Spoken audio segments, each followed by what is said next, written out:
How to create a business profile in Lyft. If you have been using the Lyft application and wondering on how to create the business profile on it, don't worry.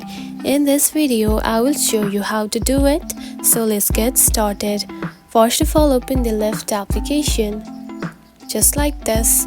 After opening it, you will find something like this on your home screen. Now tap onto You button at the bottom. Just right here, select it. Now here you can find something like this. Now tap onto View Profile right here, select it. Now scroll down and here you can find Business Profiles. Just right here, tap on it. Now to create a business profile, you need to enter your work email, and after that you can simply open your business profile. Now tap on here and add your work email. Just like this, and after that tap on to next.